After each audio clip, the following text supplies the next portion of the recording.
You're welcome back. This is NewsFile. It's your most authoritative news analysis platform. And as you know, here on NewsFile, we put Ghana first. And I have seen the loads of messages that you have brought in. We'll try and share a few of them. But my very final question is this, that goes to Dr. Srebo Kweku, Director of Electoral Services at the Electoral Commission. Will the Commission consider inviting international panel of experts to assess the credibility and usability of the existing register for 2020 elections? But the Electoral Commission should invite international people to come and tell us that our register is correct or is not credible. Anyway, I don't think we have thought about that because we are with the register and we know what. You see, there's a difference between theory and practical.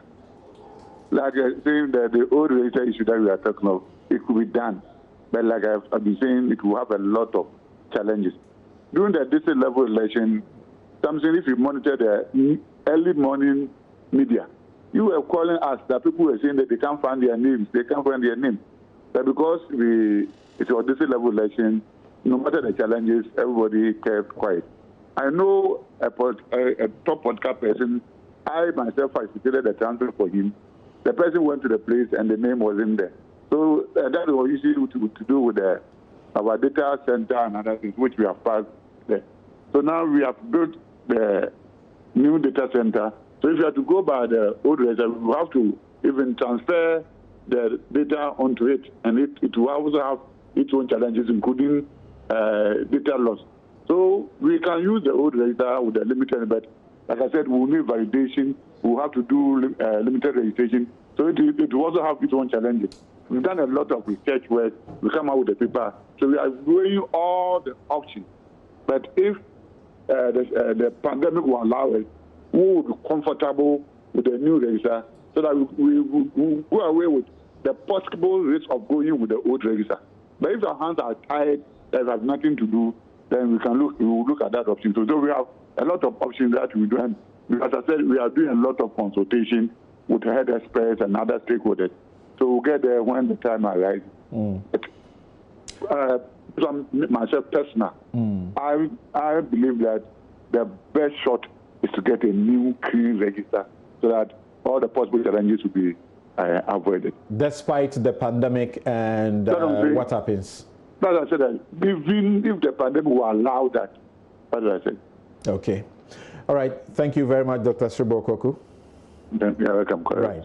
Okay, so I'm going to stay with my other guest, Professor Kwesi Prempeh, Kofi Abochi, and Bright Simmons, as we ask technical legal questions, but Bright has a way, his own way around some of these issues, as you already know. So, if there were no elections in December 7, what will happen?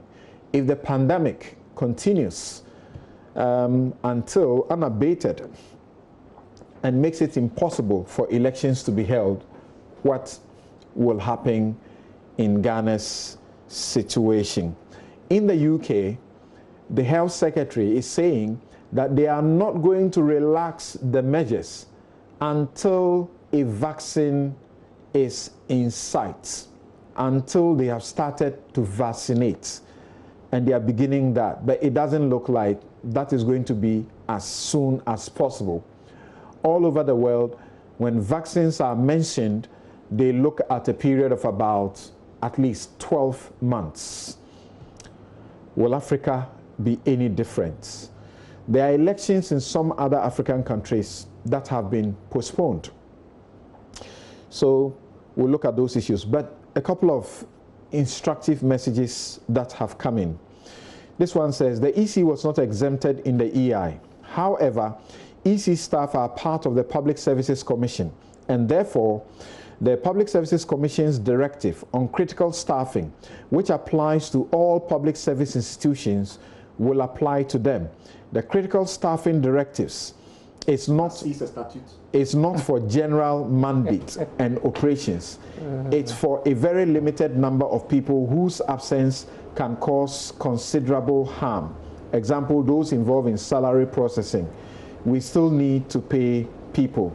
Hence, the real reflection should be whether EC is relying on the critical staffing directive to undertake an exercise which is otherwise within their general operations. Then, one other message I think may be useful to read it in full, even though it's a bit long, is this one. He says, the suggestion that the EC can commence registration in the areas not under lockdown is not practical and does not take into account a lot of factors. We all seem to have forgotten that when it comes to voting, just like burial, many people prefer to cast their votes at the places of birth. This means that people in lockdown areas who prefer to register in their place of birth but are currently under lockdown will be deprived from doing so. There also are a number of people who, by no doing of theirs, have found themselves in lockdown areas without access to any of the IDs that they might need to register if need be, due to the fact that they may just come to the lockdown area to visit a family or otherwise and got locked down. Although EC and its officers can be exempted from the lockdown, the masses are still under the protocols of the lockdown, hence are not expected to step out and vote. That's another critical aspect. Those who will have to step out and register and so on are still under the lockdown rules. So unless exemption is given to them, they too cannot come out and to participate in the process. A very final point that this lawyer raises is that to commence the registration then will mean that we have to lift all the impositions to allow for free movement of people across the length and breadth of the country. However, the important question is whether the country is ready to risk the life of its citizenry in that manner, considering what we are currently dealing with. Is the country winning the fight against coronavirus? Has it subdued the spread and contained it? Can it contain the spread if the ban is lifted? Do we know for a fact all persons who have it? Have we done mass testing? And even if we have done mass testing, is it enough basis to make a public safety conclusion and lift the ban for purposes of a voters register? And this is from Randolph Chumesi, Ankara. Thank you very much. That is a load of very insightful questions. I'll read the last one from Kweku Enchibwesiako. He says that, I think it is irresponsible on the part of the EC not to publish a plan B at this stage. Personal ego and pride should not get in the way of such a critical national exercise as presidential and parliamentary elections. Is it not better to take whatever risk there might be with the old register than either risk lives from coronavirus infections through compiling new register, or a constitutional crisis through being unable to organize a free and fair elections in time? Right. So thanks for your messages. As time allows, I should be able to read a couple more. Now to the question, what will happen if the pandemic disrupts December 7? Kofi Abochi has been teaching constitutional law for a very long time. In fact, he taught me some of it. Of course, Professor H. Kwesi Prempeh, as you know, has done this for many years in Seton Hall in the United States of America. So start with Kofi Abochi. What are the options available if December 7 does not happen? Okay, so I know there's so much anxiety out there, and I have had lots of people ask the question, what happens if there's no election? And even though I sense there's so much disquiet on this, to be honest, and I do not trivialize this at all, but to be honest, I do not see the potential crisis that has been spoken of rather widely. I have cited all kinds of analysis, and I think that it's important for us to unpack things that makes it easy. So first of all, in normal times, where the president is not able to perform his function, his vice president takes over. Where the vice president is not able to perform the function and the president is also not able to perform the function, the Speaker of Parliament takes over. And I'm going to make this as less technical as possible so that we have an understanding of this. Because the failure in this respect affects all of us as a country. And I do not want the fears and the anxiety to continue. So I'm making this as less technical as possible. So as I said, when the president is not able to perform his functions, the vice president takes over. When the vice president is not able to perform his functions, the Speaker of Parliament takes over. And when the Speaker of Parliament is not able to perform his function together with the president and the vice president, the Chief Justice in that line. Now, it's imperative for us to understand that the questions that have been asked not in the context of normal times. So what I just mentioned is when normal times, we do not have the leaders of our country not able to perform, we do not have them able to perform their functions, and there is a successful plan. What we are dealing with potentially is a situation which is abnormalcy. Now, abnormalcy under our Constitution mainly is dealt with under Article 31, which has to do with emergency powers of the president. Now, where the emergency situation kicks in, and we do not, for example, we do not have an election held on December 7th, under Article 66 of the Constitution, a number of vacancies will occur. Now, the vacancies, in particular the executive vacancy, which is in this case the president's vacancy, the office of the president. When that vacancy occurs, what it means is that the term of the president comes to an end, and in the absence of an election to fill the position, there will therefore potentially be a vacancy. When that vacancy occurs, then ordinarily, one would say if we should apply the principles of normal times, the succession plan will kick in. But then therein comes the difficulty, and I suspect that's part of the reason why there's so much anxiety. Because the president's vacancy occurs together with that of the vice president. And not only that, but because Parliament is also elected, the vacancy then hits Parliament as well. Then there'll be no Parliament. And so in the absence of there being a Parliament, then we have the Speaker as well, who's supposed to succeed in this respect. The Speaker also goes with the President, with the Parliament, which will then stand dissolved by the Constitution. Where the life of Parliament comes to an end, Parliament stands dissolved. So there is an automatic series of vacancies that occur in the absence of elections. So just by way of skimming things out for people to see, that is the situation that may potentially confront us if we do not have elections on December 7th, and therefore handing over to be done in January. But my respectful opinion is that the Constitution appears to cater for all these. Okay, so the reason I say the Constitution appears to cater for all these, my opinion is the elective bodies, which are Parliament and the President, are counterbalanced by the non-elective body, which is the judiciary. My opinion in this respect is that the Chief Justice would invariably become the next successive officer in the absence of there being the President, the Vice President, or Speaker. I have cited analysis that comes to the conclusion that the President's power to recall Parliament, and indeed the President has the power to recall Parliament, that power can be used so that we can have the Speaker of Parliament take over the function. Now, this can happen. Indeed, in my opinion, this will be the most feasible and contemplated option. The difficulty, however, with the analysis that I've cited lies in the fact that the contemplation is that you have the President, i.e. you may have, say, the sitting president do that. That is a constitutional difficulty.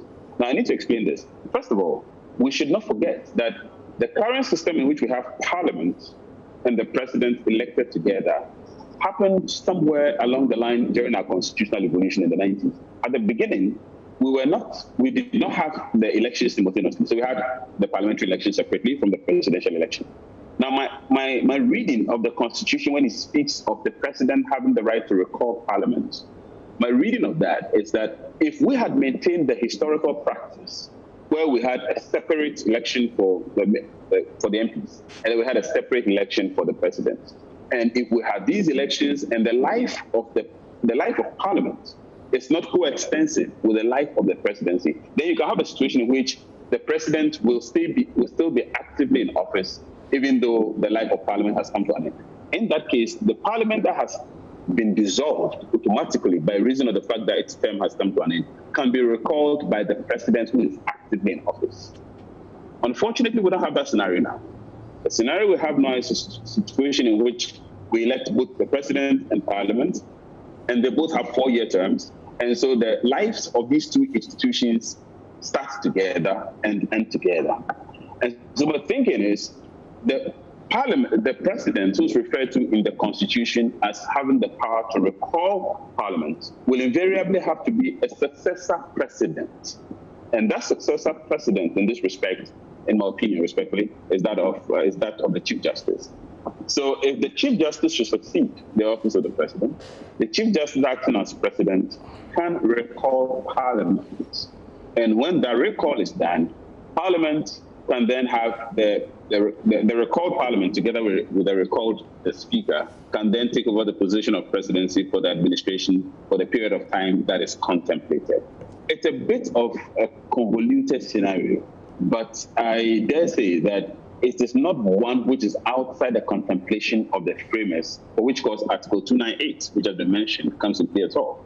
Article 298, which vests Parliament with the authority to make laws to take care of certain emergencies, are emergencies in respect of which the Constitution hasn't spoken about at all.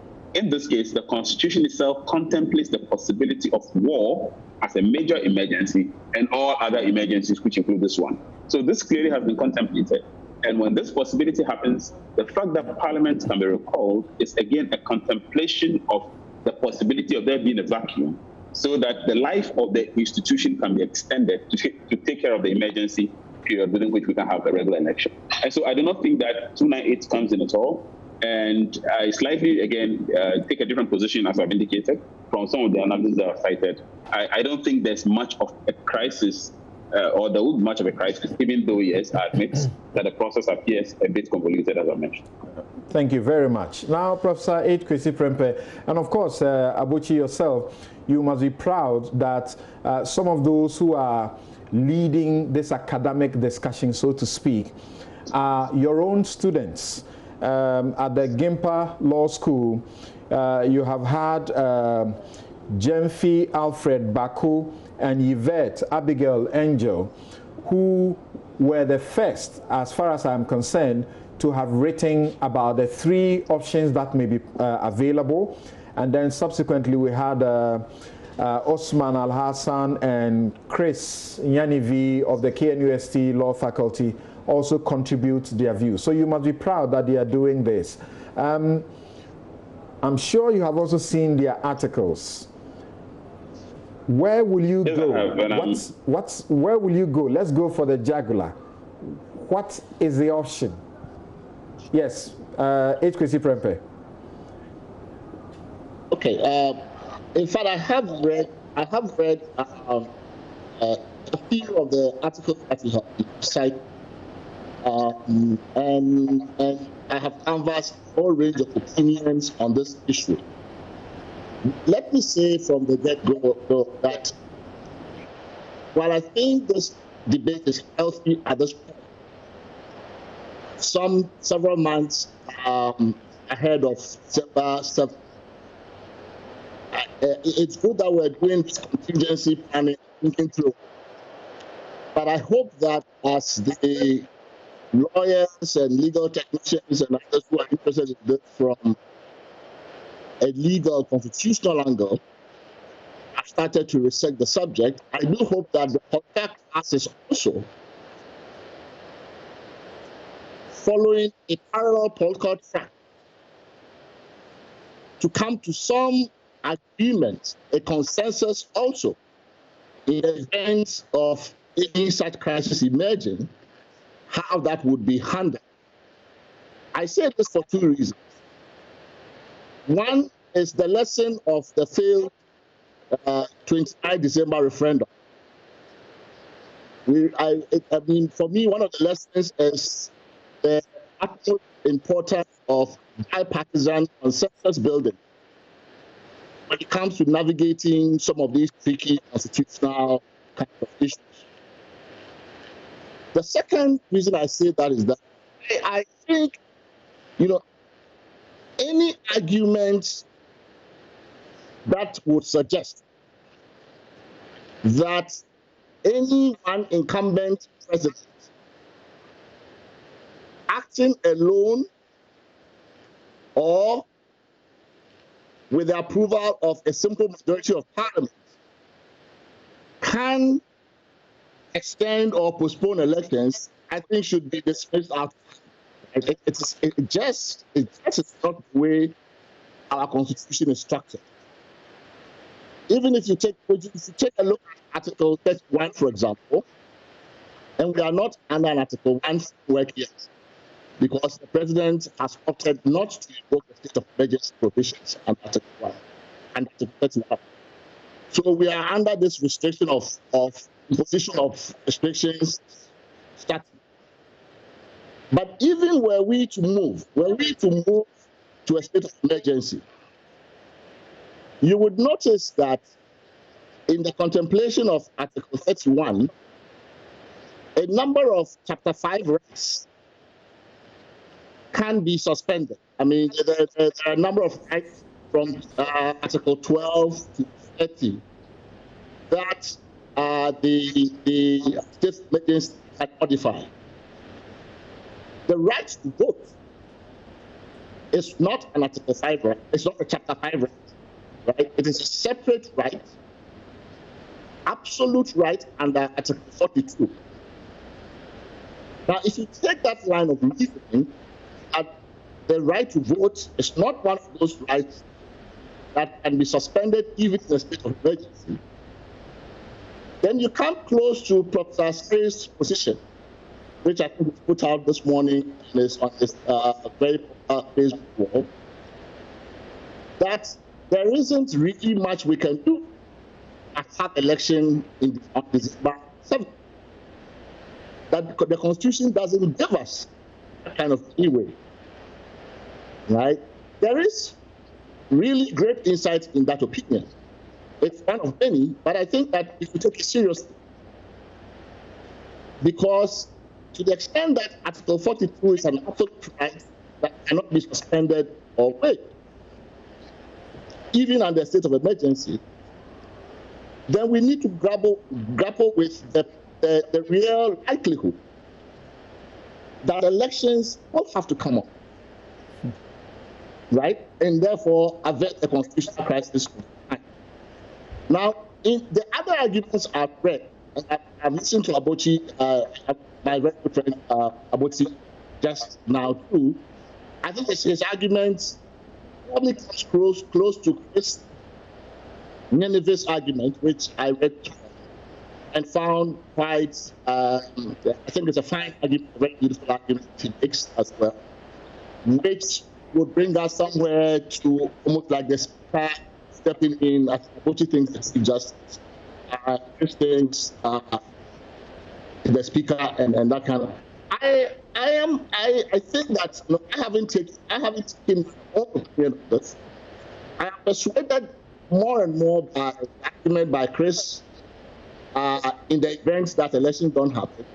But I think that the position that elections must happen as a matter of constitutional requirement is also a very strong and persuasive one. And I am trying to think that we must take that position at the starting point of analysis and therefore demand that alongside this interesting legal argument about what to do in the event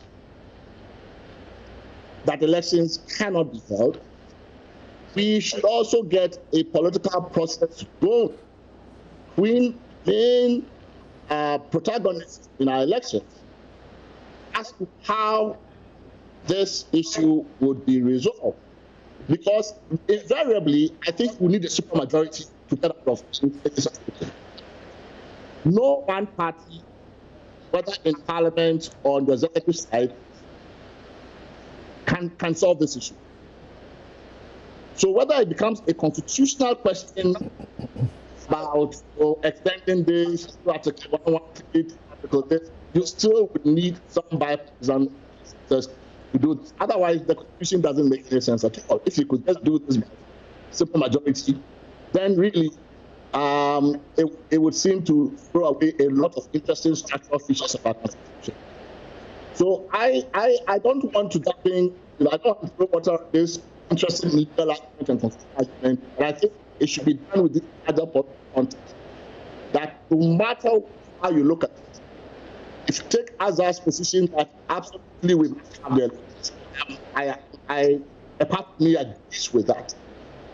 Or if you take the alternative arguments that they have to bring in the Speaker, the Chief Justice, even that latter argument, I think, implicates certain element of bipartisanship. You have to get the political process and the parties together on that. Interesting. So it might be that's how I look at it. I just look at it not just as a purely legal question, as ultimately a political. Right. Okay, so we will continue this discussion a bit more, but we'll take a quick break and return. And like Professor H. Kwesi Prempeh just suggested, Professor Kweku Asare, Stephen Kweku Asare, you know, that constitutional litigant. He contributes a lot to the constitutional development of this country. And he has said he's looked through all the arguments about whether we will come to a point where either it's an emergency situation, where there is, Parliament that is extending its own life and then subsequently will lead the processes, or that you come to a situation where it is the CJ or is the Speaker that takes over because the President, the Vice President, Parliament, and also all ministers, according to the Presidential Transition Act, all ministers, die together with the President, so to speak, and therefore midnight, 6, what happens? He says he has gone through all of these scenarios, and he says any concerns about the elections not coming on in the stipulated window should focus on what must be done to make them come on. There is no any other alternative. We'll return, get to hear Bright Simmons, and then continue this discussion for briefly, and then we go to look at the issue of the new bribery scandal. We'll be right back.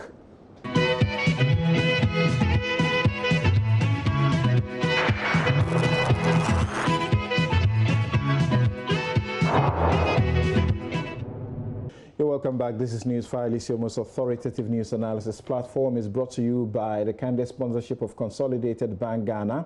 We stand with you, MTN, everywhere you go. Duraplus, where Duraplus goes, water flows. Coa FS, your immune booster. Bank of Africa, as strong as a group and close as a partner. We lead, we build a home for you. And Joy Learning, keep learning.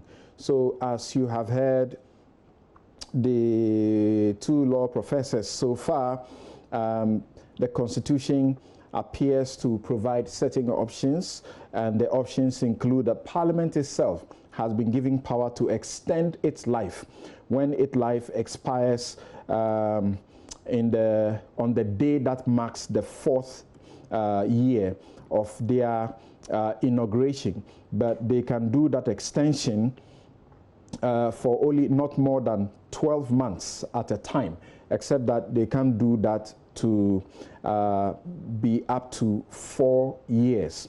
Now, if they extend their life, what then will happen? It is also possible that in a time of an emergency such as this, some have suggested that that is also applicable. The President is capable by provisions of the Constitution also to be able to recall the Parliament when it has been dissolved it will recall the dissolved parliament. The president will recall the dissolved parliament, but soon after he recalls the dissolved parliament, his tenure will also expire, so he goes away. Now, as he goes away, the law says when the president and the vice president are unable to perform the functions of their office, the Speaker of Parliament will take over that role. The question, constitutional legal question now is, the president has expired, the vice president has expired, so you can't even say they are unable to perform their functions, therefore the Speaker should perform those functions. They are just not there. So the discussion as has gone on shows how that possibility may be there, and then through the Speaker, a process can be initiated for elections to be held. And there is also that possibility where if the general elections is called off or is unable to come on, the Speaker will take office as president, and the Speaker, having subscribed to the oath of office, then will be able to initiate the processes and maybe even able to appoint, interim ministers to work with, among others. Let's get to Bright Simmons now and get his views briefly on the question of the possibility of a crisis if the pandemic continues and affects December 7. Thank you. Samson, first of all, I think we need to repeat so that there is no ambiguity that a limited registration exercise is not a mandatory exercise. Right. Two, even if we decide to do some limited registration exercise, the scale and the risk is much reduced.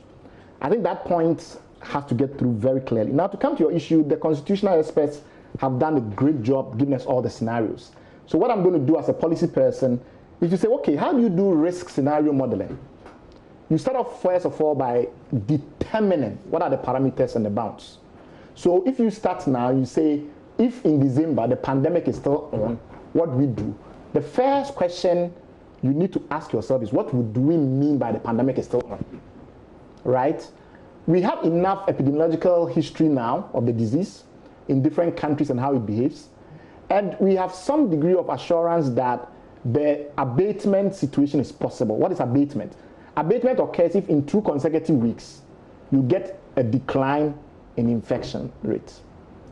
In some interpretations of abatement, you must get 0 infection, recording of 0 cases of infection. We know there are countries that have done it, like Taiwan, 395 cases, less than 400 to date. They got their first infection way before we did. So we know what the trajectory was before it got to this abatement level. We can start to look at some of these models to see how has it happening elsewhere. So in places like Denmark, etc., where we are seeing abatement, what was the curve? That's your first point, to see what is the behavior of the disease over time. Then you need to consider the potential for secondary waves. So what we've seen is that the infection can go down, and then when the weather changes, a whole bunch of other factors, we know humidity is heavily implicated with so many other variables. It can also, another wave can start. If you look at all of those dynamics, it makes a lot of sense from my point of view to trust in the data modeling and to say that from what we have seen elsewhere, in terms of the totality of the evidence, it is very likely that in December, the situation may be slightly better. That then leads me to my next point, which is, say you've now determined that here are the parameters by which I will establish if there is a pandemic or there isn't a pandemic strong enough to prevent mass public gathering of any kind. Because remember, voting is just one day. As far as I'm concerned, it's about risk management. So if voting is just one day may be sensible. What is not sensible about the mass registration, remember very carefully, is that you're going to need over 70 days to do it because of the prescribed measures. It's not 24, 70. So the risk is heavily compounded. A single day represents much less risk. But let's say that for some reason, maybe infections are accelerating due to a secondary wave. You can't do it at all. And before I make that point, let me also make the point that if you determine that even though we don't have 0 cases, we have abatement, and because we have abatement, we want to still go ahead, You have to look at some of the other time-bound activities and ask whether you can modify them in any way while still complying. So for instance, can you do exhibition by technology? Can you put all the details online and let people check online and using SMS? So I put in my voter ID number and I know whether my name is on the register or not. Will it be compliant and conformant to the law, given the way it has been structured? If that is the case, then we don't need to do exhibition.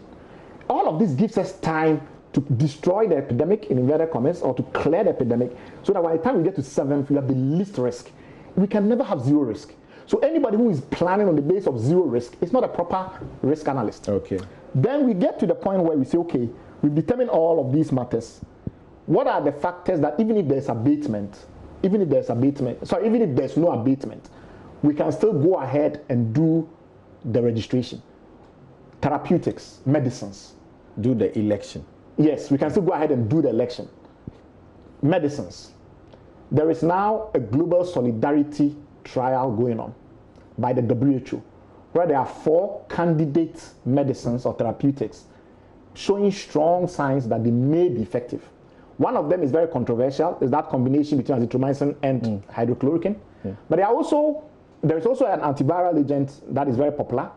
And then there are 2 combination antivirals which are all showing extreme, not extreme, but significant positivity, if I use that word.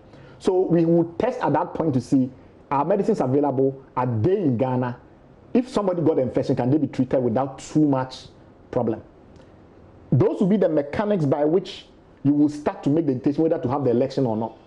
The last point that I think is also very critical is by that time we have a better understanding of the preventive measures that are effective. Right. So right now, for instance, mode of transmission is a bit ambiguous, but every day we're getting better evidence. We've sequenced about 1,000 or so submissions that I have seen, GenBank, GSAID, NCBI, and the rest. So we know the organism much better in terms of its genomic sequence. All of that is going to let us, by December, understand enough what we can do. Right. So my argument to be that we start off now. The most important thing to do now is to set out in clear detail, not oral government like we do in Ghana, but in this case, a clear policy that says, here will be the factors under which potentially we could have elections. Elsewhere, people are thinking about e-voting and so on. That should not be something we should contemplate. Right? No, e-exhibition, but not e-voting. Okay. Not e-voting because we don't have any pilot data that gives us an idea of risks and how to mitigate those risks. E-exhibition, much more better. Much more effective. If we can use technology to check whether my name is on the register or not, so long as it's conformant, and that is something that the lawyers will have to look at, then we minimize the risk. Key points, what am I saying? 1, there can never be zero risk. It's about a rational, thoughtful management of the risk. 3, we need way in advance, careful layout of the milestones that will enable us to do this and not to do this, do that and not to do that. And that will mean, therefore, that if those factors are met, everybody will know there's not ad hoc or haphazard decision making. If we have a therapy at that point, that therapy has been registered in Ghana, is available, etc. Most of these medicines that are front-line candidates, leading candidates, they are already approved, so we know their safety profile, and they are being repurposed. So it's a matter of efficacy. As you mentioned, the exhibition, it just reminded me of this. In paragraph 412 of the EC's budget that it took to Parliament, it made something very, instructive, a point. It said that the lower Menya Crop or district level elections were conducted and the biometric voters register expanded to include persons who qualified to be registered in accordance with the law. Exhibition of the voters register to make it more credible and accurate for the conduct of referendum was carried out. So maybe here too we should be thinking, how can we exhibit, like Bright is suggesting. Now, to Prof Kwesi Prempeh is on phone now with us, and Kofi Aboche is still on Zoom with us. Now, Professor Kweku Asare summarizes his article that seeks to depart from all those that have been done that we have mentioned, particularly by Alfred Bako and Yvette Abigail. He says general elections have to come on between September 7 to December 7. The EC has a constitutional mandate to do so. No grounds, national emergency or otherwise, are stated in the Constitution that will dispense with the requirement. If elections do not happen, the Constitution does not tell us what to do. That's what he's saying. So all the three scenarios that have been suggested, he departs from them and says the Constitution doesn't tell us what to do. Then he says we have a constitutional crisis and a solution does not lie within the Constitution itself. In other words, general elections have to be held every 4 years within the stipulated window. Not doing so is ultra varies the Constitution, and the Constitution has not provided any way to form a government if its clear command to hold elections are not followed. Any concerns about the elections not coming on in the stipulated window should focus on what must be done to make them come on. Question to Professor H. Kwesi Prempeh now is, you have aggregated the views also, and you seem to think that Kukwasari's point is a best solution. Yet we must have the ability to conduct the elections when the virus allows us to do so. If the virus does not allow us, the consensus that you talk about by the majority and minority, how can it be gotten to have to postpone the elections or have a measure that allows for continuity and elections later? So I think I did say that I am inclined to give substantial credit to Professor Kukwasari's argument, in that when you look at the Constitution is a document for both normal times and abnormal times. And the extreme of abnormality is what the Constitution calls the state of emergency. All other periods, even the current period we're in, is a little modification of the normal time, but it is not an extreme emergency because we have not invoked Article 31. The extreme emergency is Article 31. Once we get to Article 31, if we ever get there, the Constitution allows many of our liberties to be suspended, to be modified significantly like we have now, but even more so. Those rights that are allowed to be modified under Article 31 emergency are from Article 12 rights to Article 30. So what Kukwasari, I think, is saying essentially is that suspension of the right to vote, and for that matter, suspension of an election, is not one of those things that the Constitution even allows to happen in an emergency, which is the extreme end of abnormality, right? And I think that argument must be taken seriously. So what he's saying is that in the event, then the solution does not necessarily lie within the four walls of the Constitution, right? And therefore, by implication, we are back into politics. It's a political solution. A political solution meaning that we must probably then step out. If it becomes absolutely, practically impracticable to have an election because nobody wants to step out, even if the lockdown was waived, nobody from a public health perspective wants to step out to have an election if it's not possible to practically get people to go and vote. Then what do we do? And that's why I think, his argument needs to be taken seriously because we have time now. We have time now to think through alternatives. I have heard the Constitution also says if we come to the conclusion that Professor Kukwasari makes, then Parliament itself can make a law to provide for the option. That's Article 298, correct? If the reading of that article is that a simple majority of parliament can pass an act essentially saying, disregard everything we've said about the term limits of the presidency, disregard everything we've said about the presidency having 4 terms, disregard everything about this and say, even though this is entrenched, even though that's not entrenched, we can, by a simple majority, just decide. Basically, in other words, just one party under the current circumstances can just decide that, oh, this is not provided for in the Constitution. That I don't think is what the Constitution actually means by Article 298. Yeah, but the difficulty then also will be that because that is an under Article 25 provision, there will be the need for a referendum.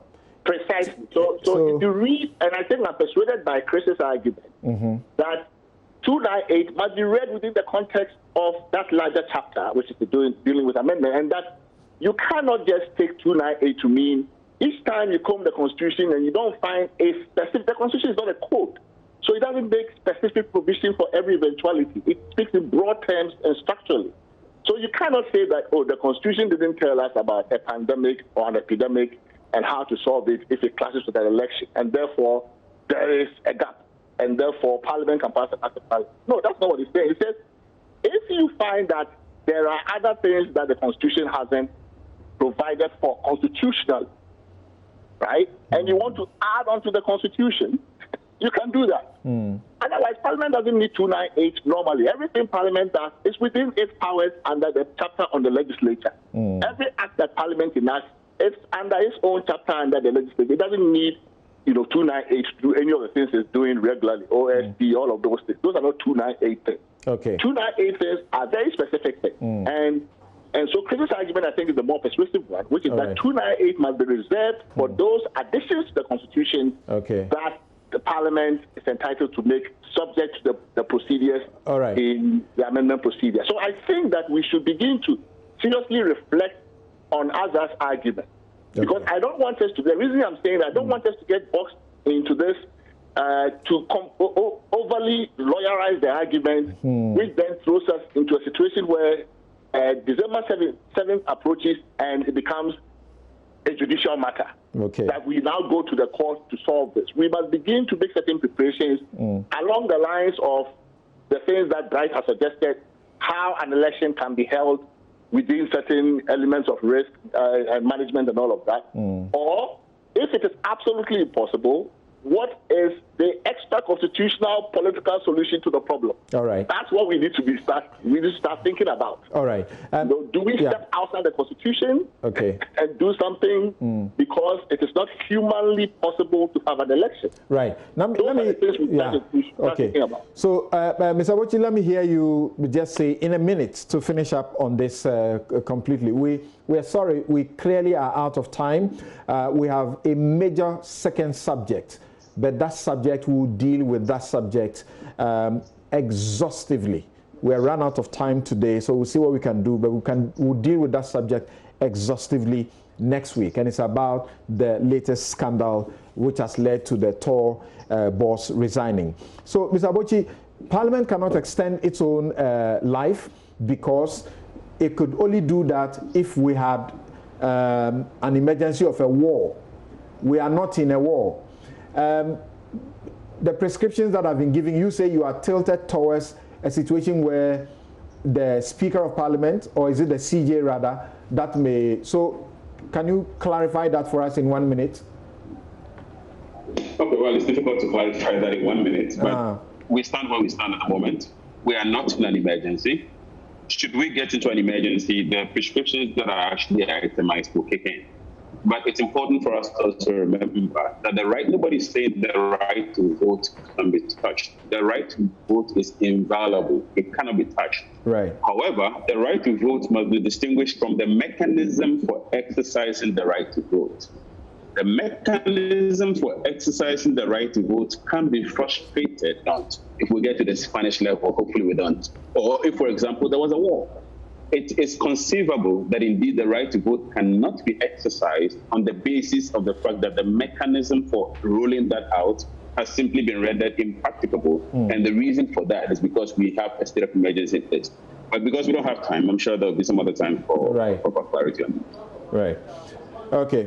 Thank you very much. Thank you very much. We have run out of time. We have just run out of time. We really had to do the second subject, which is the $4.5 million bribery scandal, which has forced the tour boss to exit. He has put in his resignation, and we are asking the question: is that the end of the story? This happened in the Dumso regime. In the coronavirus regime, what is going on? How can we prevent some of these things? So we have a date with Bright Simmons agreeing with us,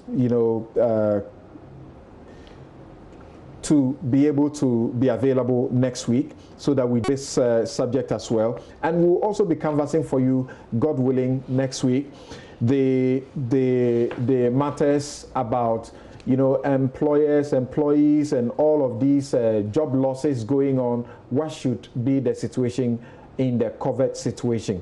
Professor Plangeru's 1 week observation is going on in right now, and if you stay here, you may be able to enjoy it as well. My guests have been Kwesi Prempeh, Professor H. Kwesi Prempeh, Executive Director of the CDD Ghana, Bright Simmons, Honorary Vice President, Imani Africa, and Kofi Abochi is former Dean, Gimpa Law School. I'm Samson Ladi Anyanine.